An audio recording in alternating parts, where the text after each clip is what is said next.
Well, the good news is, as authors, they're already a leg up because they don't even understand what a voice means, right? And so they have that platform from their work.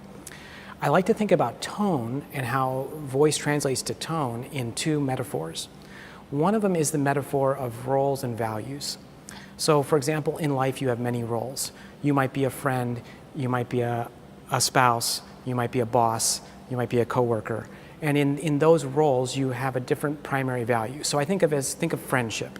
As a friend, you might be a cheerleader, or you might be the sage, right? And so those are two different tones that you might express based on your voice. So as you think about social, you can basically break down, and I recommend about 3 to 5 different tones, because that goes back to the 70-20-10 rule, right?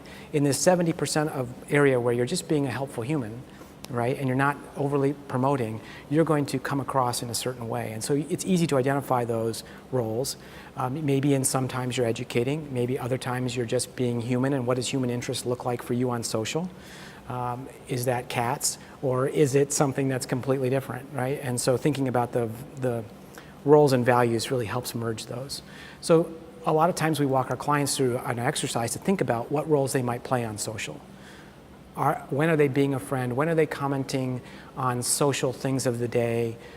How are they dealing with trending topics? And what role do they want to play in that? And what value do they bring? And so if you think about that in terms of your post, it's really easy to say, okay, this is the current thing everyone's talking about. If I was at a party, which is my second metaphor, what would I be like in talking about this at a party?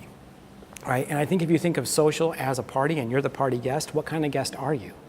Are you the networker who goes in, from topic to topic and group of people to group of people? Are you somebody that's, the stylish fashionista who walks in the room and everyone turns and pays attention? Or are you more of just that thoughtful, great conversationalist that someone was able to really get to know? And again, that goes to kind of tones you can take with your voice and platform into social. Your audience may or may not align with the demographics of the channel in a complete 100% overlap.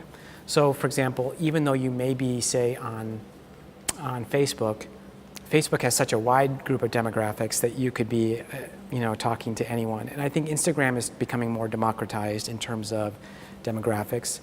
But if you were specifically trying to reach a millennial audience, then I think your voice, your platform, and your book would probably be naturally related to that.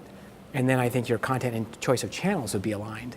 So if I was writing something about how millennials could advance in their careers, my Snapchat channel would be a completely different channel than if I was writing about leadership, that might be geared toward middle managers.